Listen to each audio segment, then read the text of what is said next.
Lando? Yes. And Yolanda. Kuan, Kuya Allan. And Yolanda survived the storm? Yes.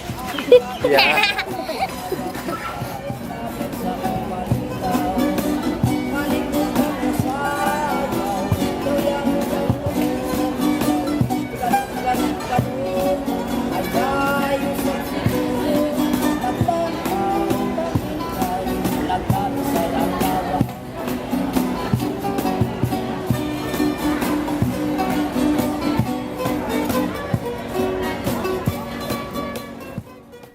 Hi, I'm Allan Crawford, and I'm here basically to refute the negative publicity that charity organizations have been getting over the past little while.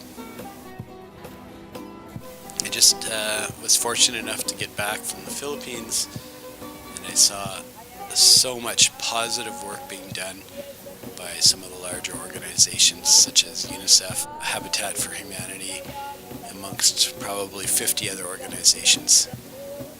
And I dug into this a lot more, and I found out that a lot of the overhead and monies that don't get directly to the people are still a very, very important part of the charity process.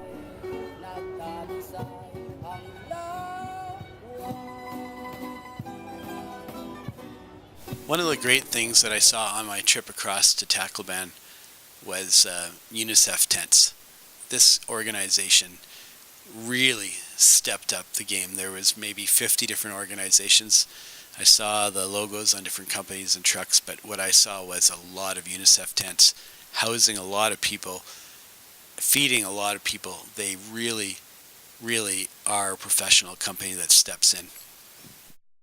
Habitat for Humanity, they work really hard to work with the local government and the country to acquire more land that's higher up in the hills, safer areas, to get permits to build permanent housing on land that the victims can then end up owning their own house instead of it being built on somebody else's land. Once I made it to the island, kind of nervous from all those unknowns, and I was hoping to maybe team up with a group of other volunteers just as a support network. I'd met up with another traveler that was hoping to do the same, and we rode in the back of a shuttle van for about 3 hours, and the entire journey, all you could see was devastation had happened. Yes, they'd cleaned it up a lot. A lot of the houses had patches on the roofs and tarps, but a lot of the main buildings, the schools, the roofs were completely gone. The churches, the hospitals were still in disrepair. Workers were trying to get the power lines back up in place. 3 hours of driving by houses all the way across the island. Devastation everywhere. I found out on the way that joining support networks isn't as easy as you would expect. And I found out a lot of realities about the support networks and volunteer tourism.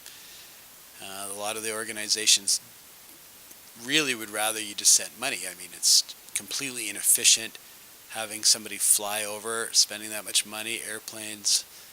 They have to cater to these tourists. They have to train them, manage them. It's a lot of work taking care of a volunteer.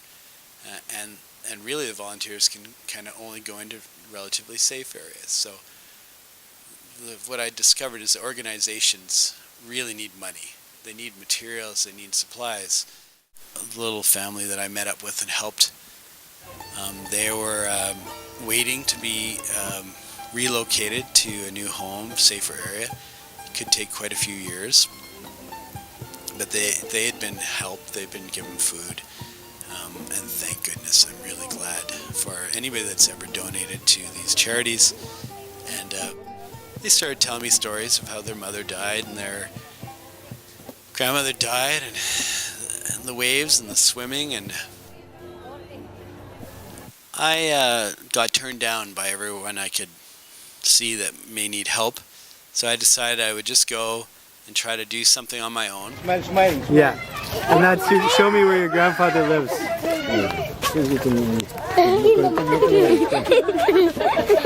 is my house now. Broken. Broken.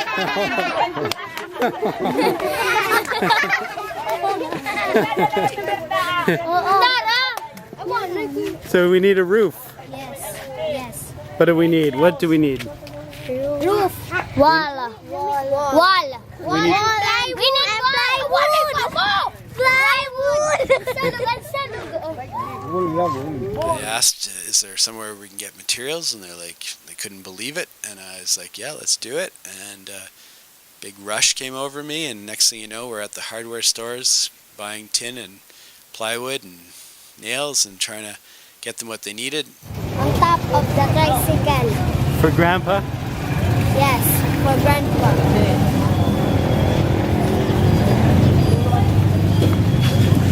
These people are very humble, and they're the kind of people you want to help.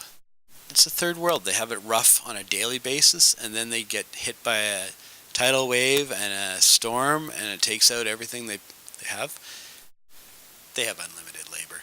They need supplies. They have no money. They have no money to buy the building materials to put roofs over their house, to house their kids.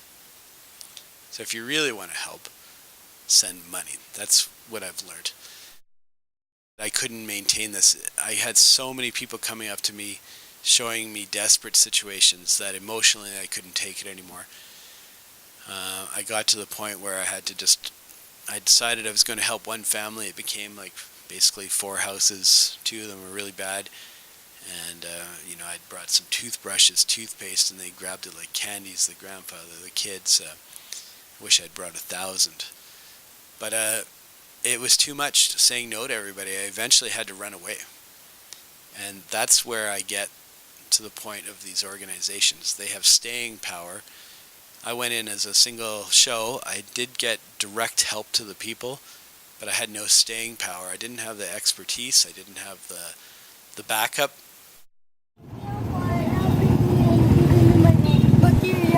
Mountain moves out of my way. I'm gonna live my way.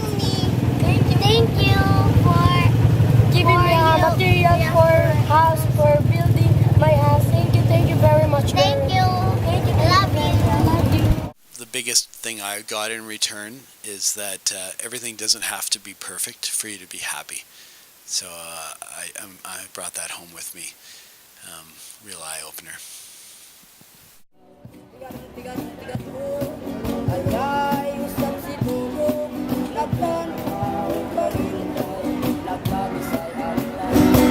Nagtanaw kang ingay, nagtalisay ang